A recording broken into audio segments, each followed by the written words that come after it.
In just 61 seconds, Lee, who forms more felt hats and hat bodies than any other hat manufacturer in the world, brings you an address by Frank Sinatra, direct from Hollywood, California.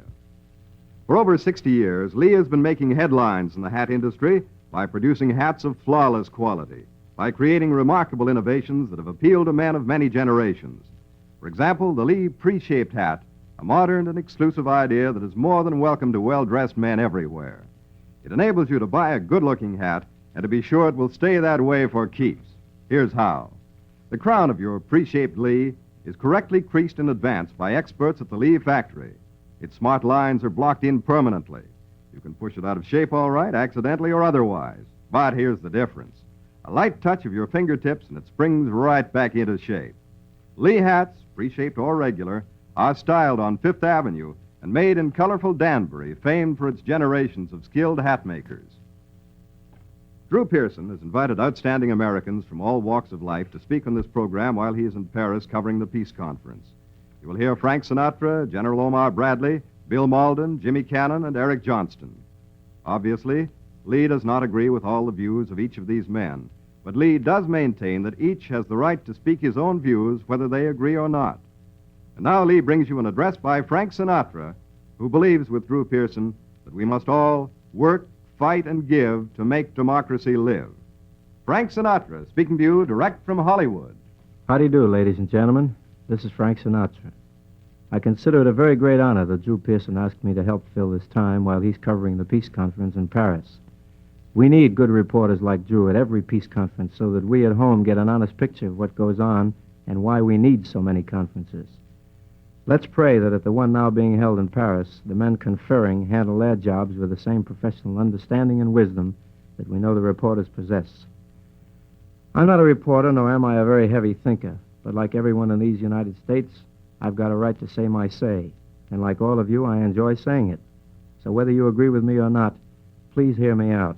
Then if you want to, bawl me out. On VJ Day, August 14th, 1945, we, the people of the United States, enjoyed our first day of peace in over 3 years. And we enjoyed it so much that we all got a little tight, mixing our dreams. Then, of course, came the international hangover known as reconversion, and everybody started talking about the world of tomorrow while trying to get back to the world of yesterday. What I mean is, we approached the new peace with a question, what did we do last time, instead of what do we do now? We're still relying more on hindsight than foresight, and believe me, we're not profiting by it. We realized naturally that there'd be some confusion connected with bringing home a few million men, and we worried about acclimating them to the responsibilities of peace. But we found out very quickly that it's not too tough to make a guy take what he's been fighting 3 years to get. Actually, it turned out that our national thinking needed a little more rehabilitation than the men. We have everything so pigeonholed for when the boys come home that reality smacked us right in the kisser when they began to inquire about all the things we'd promised them. We'd figured every psychological angle but forgot many of the practical ones. For instance, like where's a guy going to live?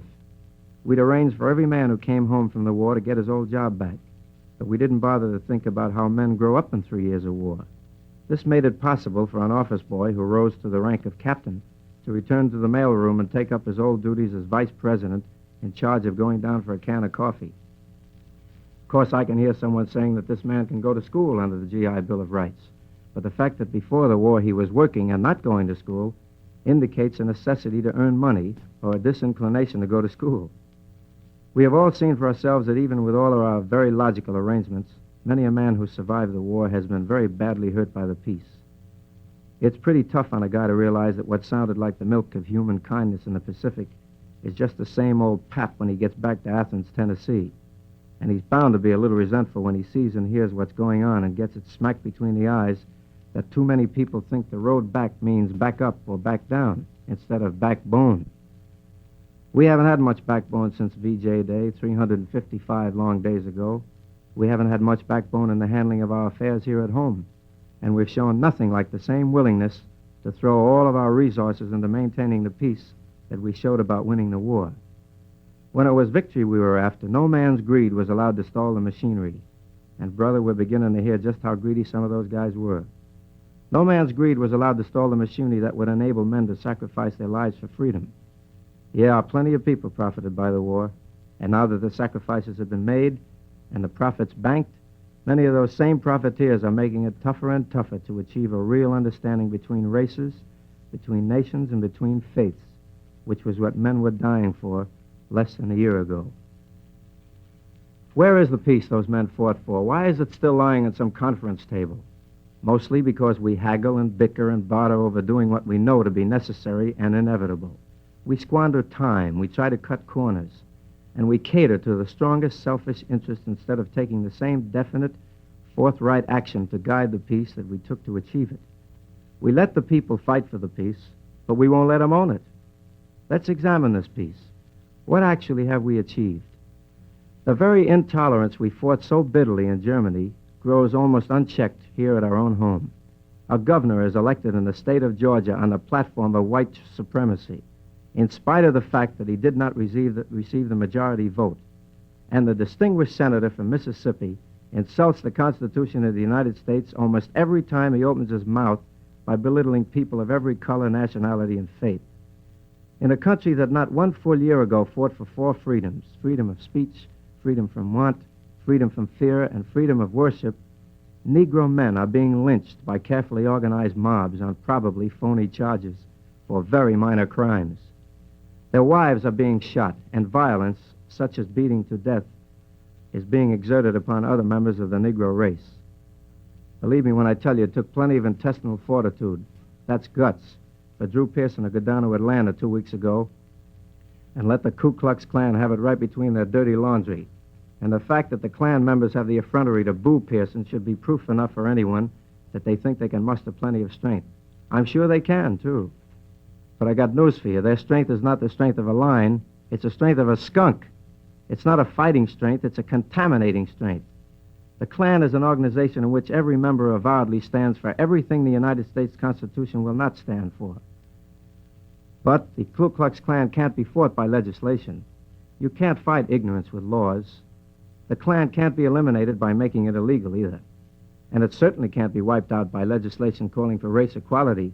We couldn't get to first base with that. Such legislation couldn't possibly be enforced. The only way the KKK and other organizations of bigots can eventually be beaten is by education. Bigotry is a form of adult delinquency, and adult delinquency as well as juvenile variety can only be fought with education. We cannot have good citizenship in any part of the country where intolerance and corruption feeds on poverty and ignorance. If the responsible voters in any state cannot take measures to correct inequities in their voting system, it seems to me as a citizen that it becomes the job of the Congress to find ways to make backward, poverty-stricken, and benighted members of the family of states worthy to stand beside the wise, progressive, and intelligent ones. The stars in our flag are all the same size. The opportunities they stand for should be equal. The will of the people has often been so flagrantly ignored by certain congressmen that disinterested observers dropped in to our political scene could very possibly ask why our people elect men who pay so little attention to what is obviously the greatest good for the greatest number, and so much attention to doing the greatest good for the hottest pressure group. This obvious situation in our legislative halls is causing new pressure groups to be organized. Veterans are finding that they have to band together for protection from the same people that they've so recently banded together to protect. The political necessity for concerted action to combat concerted action is bringing about a situation in which ex-servicemen are being segregated instead of assimilated.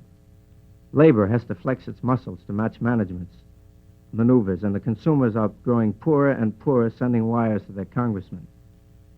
Maybe there should be some sort of rule about congressmen going home to their districts at least once a year, not just election years, but to find out how the people really think. Of course, I guess the only way this can be accomplished is for the people themselves, by the people themselves, and that's you. It can be done, too.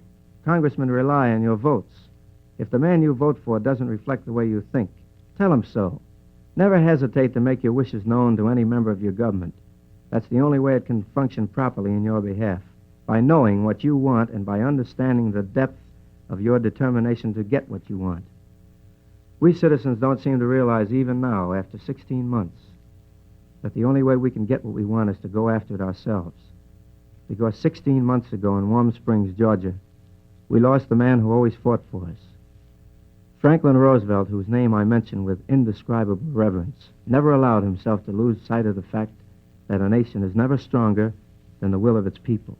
And he devoted his life in peace and gave it in war to make us a nation of goodwill. Goodwill in our relations with one another and goodwill in our relations with other nations.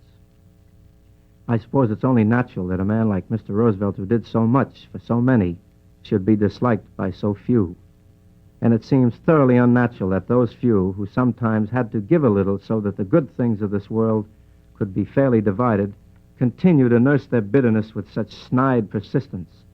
The constantly reiterated irritation of these men, their determination to forget the good that Mr. Roosevelt did for them when they needed help and never to forgive the good he did for others who needed more help, seems fantastic in a year when the political sun, shining on many little men, fails to cast a shadow across the genius of Franklin Delano Roosevelt. I'll be back in just a moment with my own hope for things to come. I have some more to say on this subject, but first here's Don Forbes with his story of Lee, the hat that makes the headlines. Mr. Sinatra will be back in a moment with more of his comment. Now, a bit of advice about Lee hats. There's just one way of being certain that the hat you buy is a genuine Lee hat.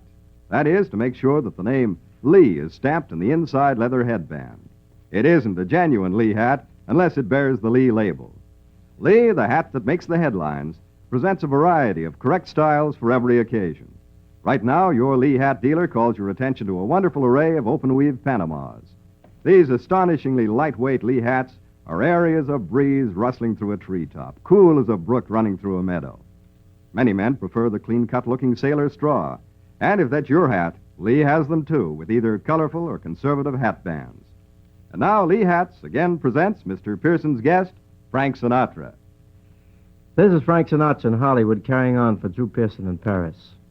If you've heard what I've said up to now, you must surely understand that I speak here today as one of you, not as one who pretends to be an expert.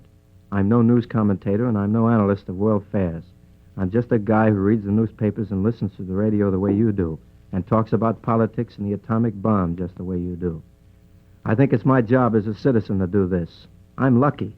DREW Pearson gave me a network to do my talking on, and I hope I don't leave the network in a snarl. But whether you have a network or not, good citizenship is airing your opinion over the backyard fence, across a tenement courtyard, or on a 5-party line in Montana. I mean, the more each of us in this country hears what the other fellow really thinks, the better this country's going to get.